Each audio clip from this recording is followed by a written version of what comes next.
UFC Fight Night, Emmett versus Topuria. It's not the most talked about event. It's not like an event stacked full of UFC mainstay names, but I think there's a few fights in here that that could really surprise. And typically, as we saw with the pay-per-view event only a few weeks ago, sometimes these events step up to the plate and exceed expectations. So there's another one that we can watch out for. Okay, so this is taking place in the five-star Veterans Memorial Arena in Jacksonville, United States. You have a 5-fight main card, and then the prelims consist of 9 fights as well.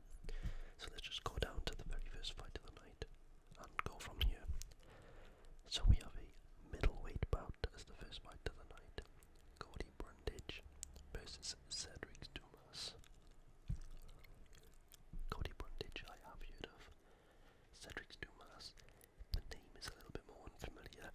However, his face tattoos and the amount of tattoos he has, his face does look familiar. So we have a record of 8-4 compared to a 7-1, both from United States. Dumas has significant reach advantage, and I guess the first thing from looking at here is that both fighters extremely rarely goes to decision. So the very first thing that I would say is the fight will not go the distance. That's probably the most, I guess, the best kind of pick for this fight. Is hard to decide when both people are so young in their career. One has 8 fights, the other has 12. It's hard, they're not, mainstay UFC guys, been in there for years and know exactly what to expect. However, in the fights they do have, they very rarely go to decision, which is for both of them. Same case for both guys. So, I guess my pick on this would be fight does not go to decision. Although, I need to say, this fight looks like it'll be a banger. It'll be a good card, a good fight to open up the card with. Okay, so then we have a featherweight bout, which is Jamal Emmett versus Jack Jenkins. Okay, I've heard of both of these guys. Again, these are not mainstay UFC guys, but I have heard of both. So Jamal Emmett is the favourite. He has a big reach advantage, and is taller. But Australians, they know how to fight, and they know how to scrap.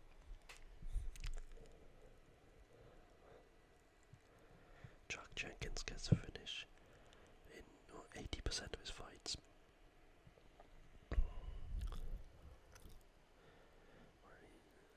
Yeah.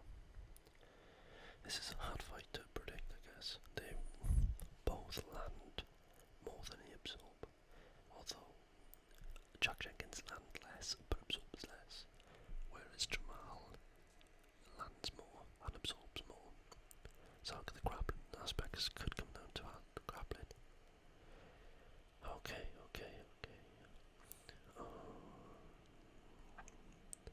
Again, both goes for a few takedowns every fight.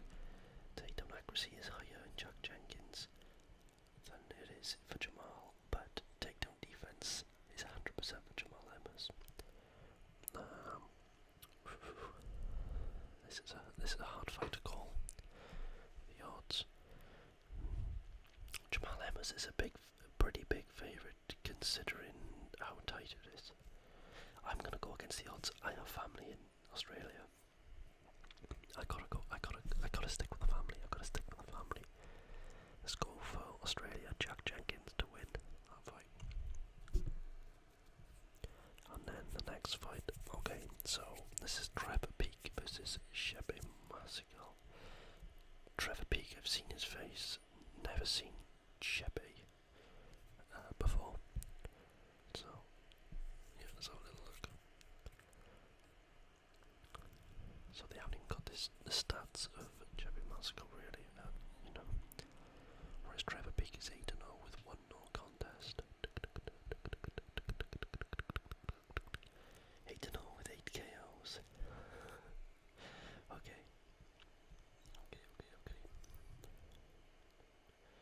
8 significant strikes landed per minute. But he does absorb quite a bit as well. So this looks like it's going to be a barn burner. Just from looking at his significant strikes landed and absorbed. He likes to get hit and he likes to hit. There's no odds on here. I mean, we've got nothing to go off. Chubby Massacre, I have no idea what his stats are or anything. So, in that case, we'll go with the 8-0 guy. He's taller, has a little bit of nothing really though, but he is a bit taller, and we can see that he's never lost. So, Trevor Peak, long may that continue. And he's got 8 KOs, by the way, so, yeah, let's hope he gets another KO. Okay, so next is another flyweight bout, which is Zaglas Zhumagulov. This is Joshua Van. Okay.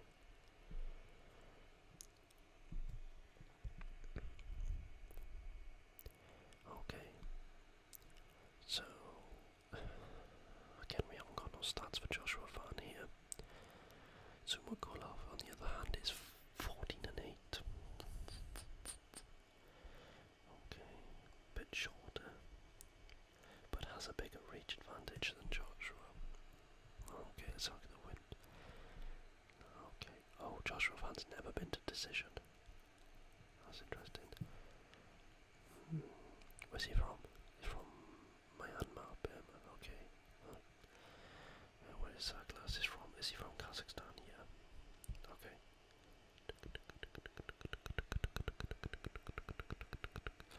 Yeah, so we haven't got any stats on Joshua Van. So the last one we didn't know stats on, I went for the guy we did have stats on.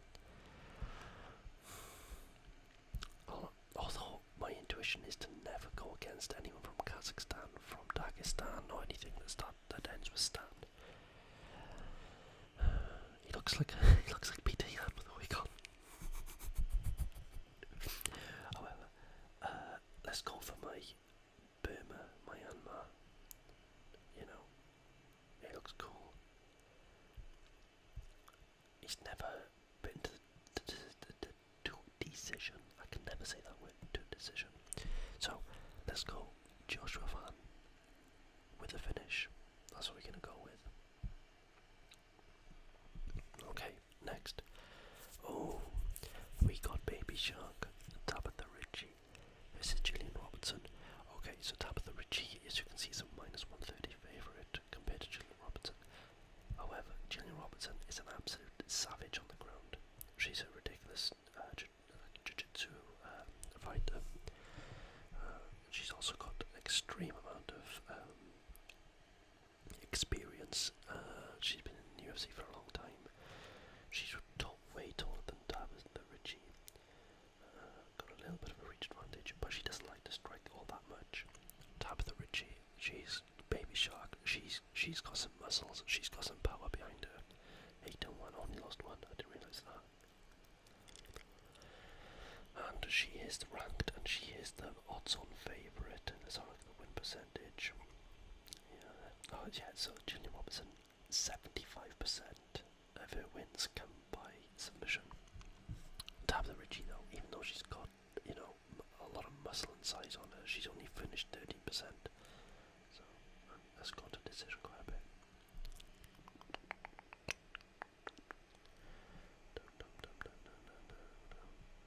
Okay. Can I pick this up? Okay. Trying to go away from my laptop a little bit because it is making so much noise. I'm going to be buying a PC soon, so hopefully it'll be a lot quieter than this old thing. Okay. So, yeah. Do we go against? I think we go against the odds here. I think Gillian Robertson could finish her. I like the finish, I like finishes. So, Gillian Robertson with a submission win over Tabitha Ricci, and she will be ranked. I think as well Gillian Robertson has gone down to strawweight. She was she was flyweight, but I think she's come down to a strawweight, and her last victory was a very impressive victory. Yeah, Gillian Robertson with a finish. That's what we're going to go for. Next fight, lightweight bout. Mateusz Rebecki versus Loik Radzhabov. So I've not heard of either of these two. Lightweight 155. We have a 17-1, never 17-1, and then a 17-4-1. Poland versus Tajikistan. This is going to be a good fight. Both got really good records. Let's look at the win percentages. So we haven't got like Radzhabov his stats. We have got the stats though for Rebecki, and he's a finisher. 88% finish, which makes no sense. How can you have 88% finish? That needs to be 12%. Oh, that needs to be 37. Okay. Second significant strike. Oh, so we got some stats for this then. Oh, I mean they're inverted. So Mateusz lands nearly 5 significant strikes, 4.9, compared to Loik's Radzhabov's 2.67. But they absorb. Mateusz absorbs way less. I mean that alone. But let's look at the grappling. Yeah, that's it. That's the difference. He takes down on average 11 takedowns per 15 minutes, and takedown accuracy is 52%. So he attempts about 22 takedowns, and his takedown defense is 100%. Whereas the takedown defense of Mateusz is not quite so significant. So this is a striker versus grappler fight. Unless your name's Khabib or Islam, I'm going to go with the striker each time. So, Mateusz Rebecki for the win. That's what I'm hoping for. And he's Polish. We do like a Polish. Some of my family are Polish, so I have family all over the world, but yeah, so I have some Polish family, Polish cousins. Okay, Randy Brown versus Wellington Turman. Okay, a rude boy Randy Brown. I already know that I'm going to go back Randy Brown. He's very tall for the weight. Is he a welterweight? Okay, yeah. He's 6'3", and look at the reach advantage. He has incredibly long arms. He's a -225 favourite. I'm not surprised. Although he goes to decision quite a lot. He doesn't get any finishes by any TKOs. But he does just grind out to win. Significant strikes.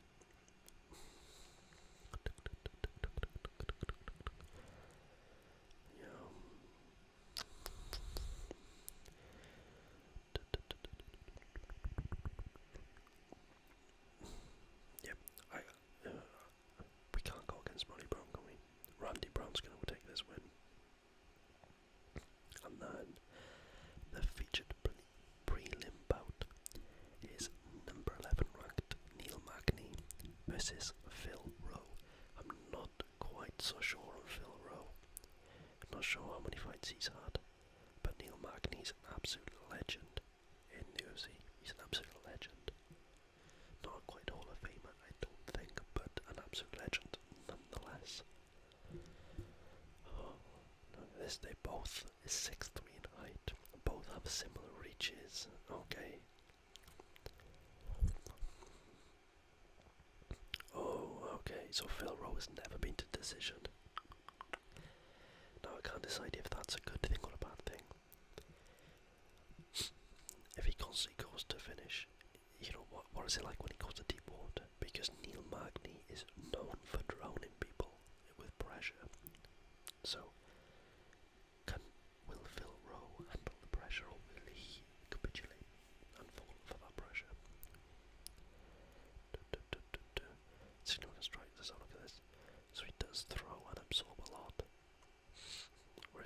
Magny throws a little bit less, but it does absorb, half the amount of significant strikes that Phil Rowe absorbs as well. Grappling, and yeah, Neil Magny is a pretty good grappler. So I guess the question is, do we go for the newer, up and coming, less experienced, but a bit more, a bit more exciting fighter in Phil Rowe, or do we go with the experienced, well-versed, well-rounded Neil Magny?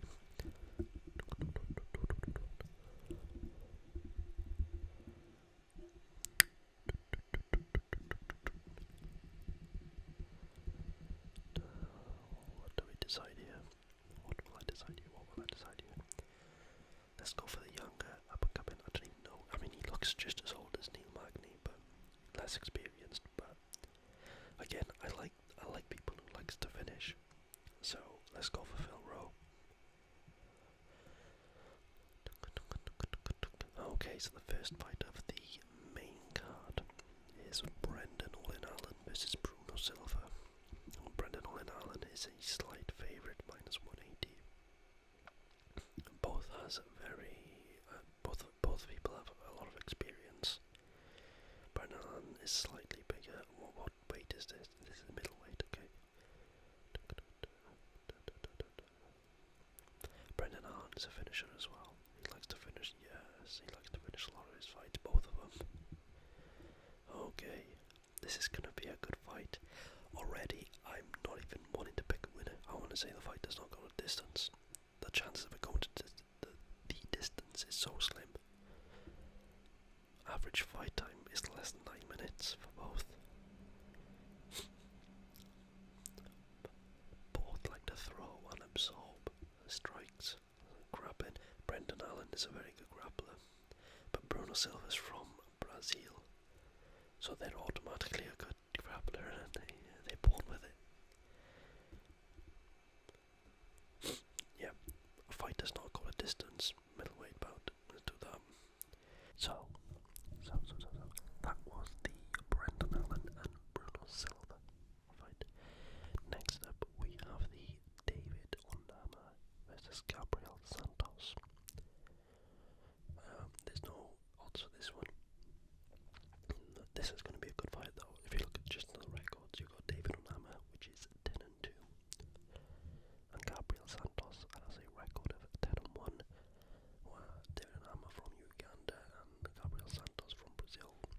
Ondama is the taller and has a 4-inch reach advantage. And if we have a look at the stats, so David Ondama has never been to decision when winning. So 60% of his wins come from KO and 40% come from sub. Whereas Gabriel Santos, his ratios are a bit more spread out, where they probably got about a third each. So, and has a 40% sub.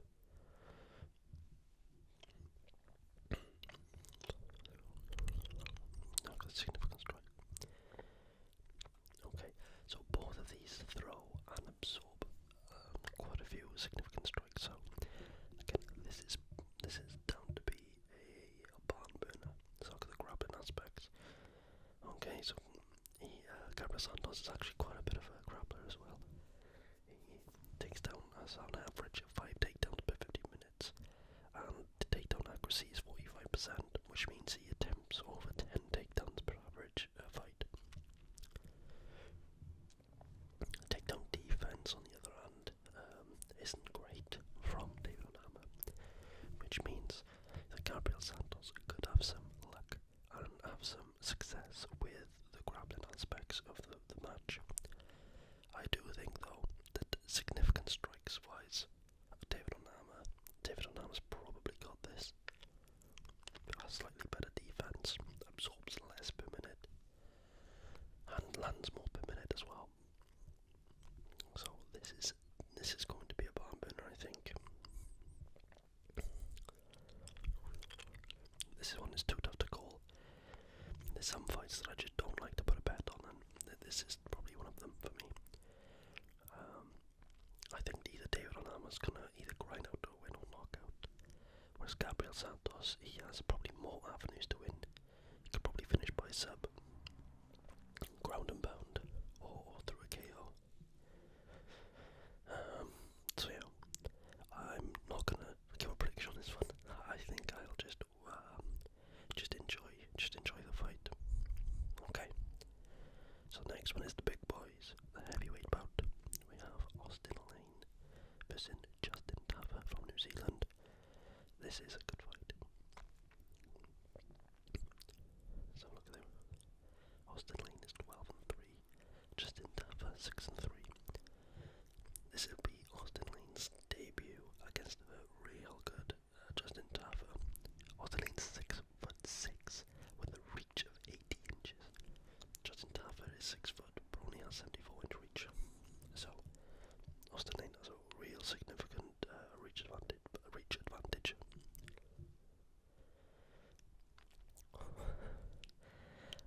Yeah, I don't think this one's going to go the full distance. Justin Taffer has a 100% knockout ratio. And Austin Lane has a 92% knockout ratio and 8% sub. Neither fighter has ever seen the final bell. Austin Lane's average fight time is 2 minutes 46. He doesn't get out the first round. And Justin Taffer at 6 minutes 11 doesn't get out the second round. The fight doesn't go the distance. That's my prediction. There's nothing else to say, I don't think. Okay, Austin Lane's landing per minute and absorbed is really good. Justin Taffer has that freak power. I've seen him collapse people. So yeah, we shall see. Will Justin Taffer's power come through, or will the more clinical, strikes of Austin Lane prevail? I guess we'll see tomorrow.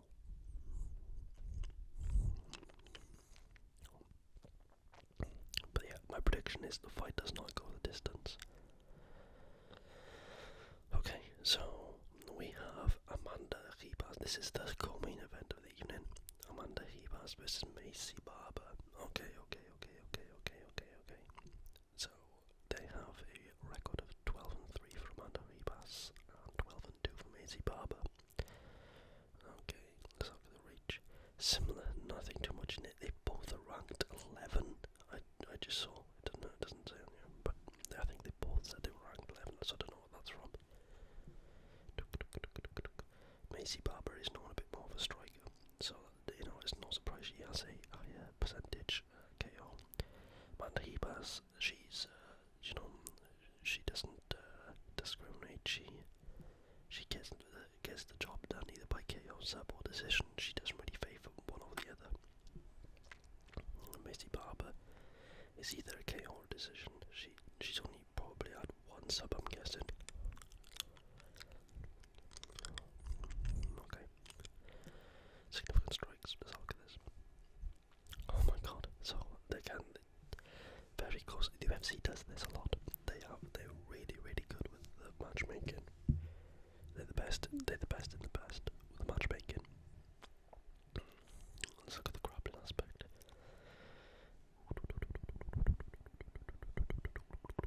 Okay. So Amanda Ribas might have a bit of an edge in the grappling. Let's look at the odds. So Amanda Ribas is the favourite. And yeah, I guess it's a favourite for it to be over 2.5 rounds, so probably the fight does go the distance.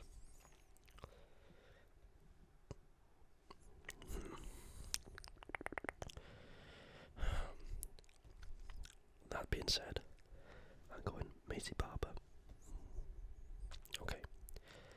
And now we've got the main event of the evening. We have Josh Emmett and Ilya Topuria. So Topuria, he is ridiculously good. He's 30 now, born in Germany, trains and fights out of Spain, Alicante. Whereas Josh Emmett is a brute. He has ridiculous power for a featherweight. So what we're going to do now, we'll have a little bit closer in depth look at Ilya Topuria's stats. Let's have a look.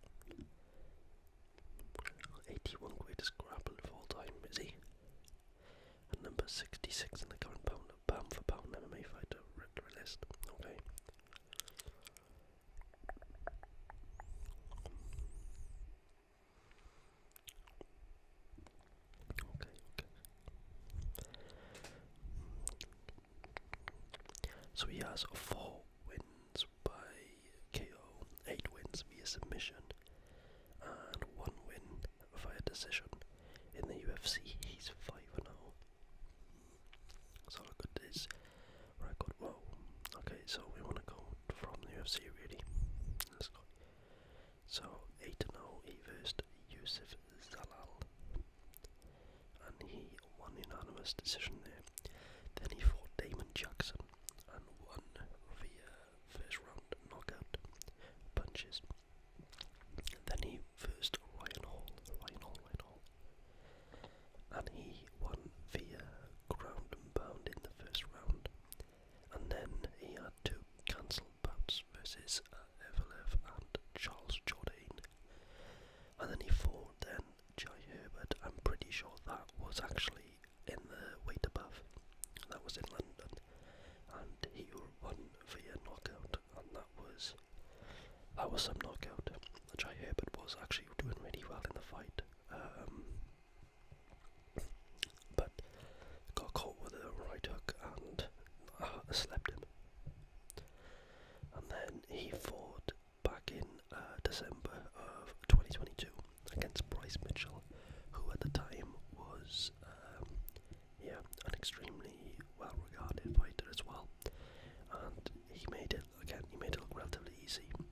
Bryce Mitchell can come out since and said that he wasn't feeling great and had some few issues or whatever, which might have played a part in it, but that doesn't take anything away from the win at all. He beat him up on the feet, and then when he went to the ground, he won Vietnam triangle choke. So that was very, very, very, very, very impressive, which then give him this fight then against Josh Emmett. So that's what he got now. And this is on ABC as well in America, so a big platform for Topuria to stand out and make a name for himself, because Topuria is actually probably more well known for his he's had a bit of a beef with Paddy Pimblett. Paddy Pimblett said something about the Georgians, I think, and Topuria, I believe, is of Georgian heritage, and he's of Georgian heritage, so he's took that personally, obviously. So them two have a bit of a beef together. Okay, and then we go back. No. So I'm gonna look at Josh Emmett. So Josh Emmett then. So that's Topuria. And then we look at Josh Emmett, which is 18-3.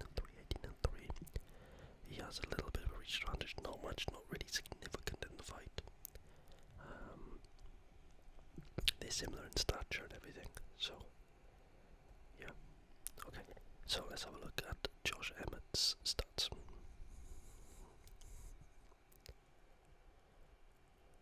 Okay, come on. So Josh Emmett actually fought for the vacant title, or the interim title rather, and lost. And that was against Rodriguez, wasn't it? Yair Rodriguez. Yair Rodriguez is now actually fighting, I believe it's next month, against Alexander Volkanovski. So we'll be covering that fight soon. But Josh Emmett has a pro record of 18-3. Born in the United States, fighting out of Sacramento, California. Okay. So he has 6 wins and 1 loss via KO, 2 wins and 1 loss via submission, and 10 wins and 1 loss via decision. His UFC record is 9-3. Okay, so we'll go from the loss of Jeremy Stevens. So since March 2019, he beat Michael Johnson with an all-right hand. He then went on to face Mirsad Bektic, and then he beat him as well via a jab to ground and pound in the first round. He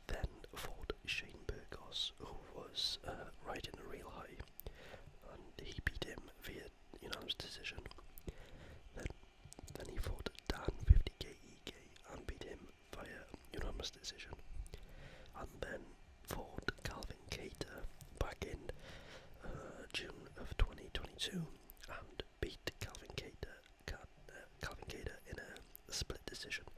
Now a lot of people thought that Calvin Cater actually won that. Regardless, it was a close fight, and Josh Emmett took the decision.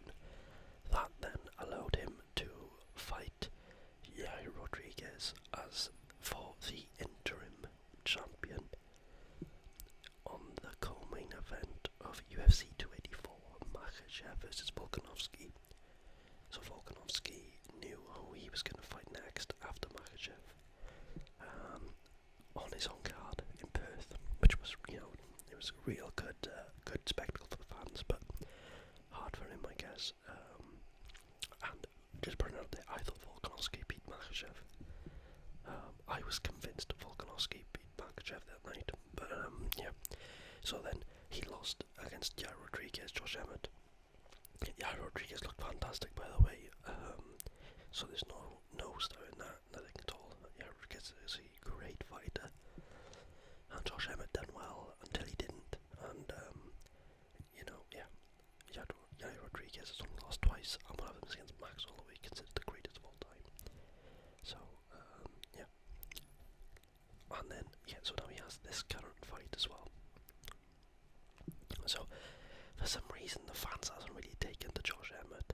He's, as you can see, he's for a featherweight. He is very big in stature, quite muscly. Knocks people out, knocks people unconscious, but probably just doesn't have that personality that others have. Like Topuria. Topuria has that personality of him inside him that makes people like him.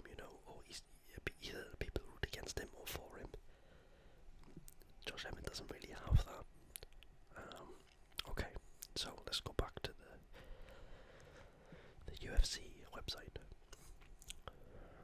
Let's have a look at the significant strikes then. So Josh Emmett actually lands more significant strikes, but absorbs more significant strikes as well. Whereas Topuria, lands less, but also absorbs significantly less. Both have similar defense. And let's look at the grappling aspect. Topuria looks like a greater grappler, but Josh Emmett is a good grappler as well. This fight's gonna be great.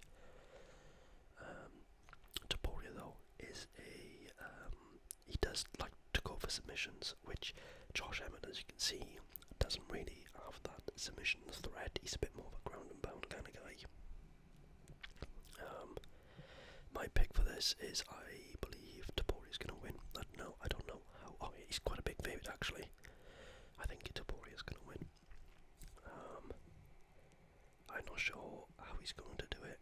I don't know if he's going to submit him or knock him out or what, but I think this guy can be a champion.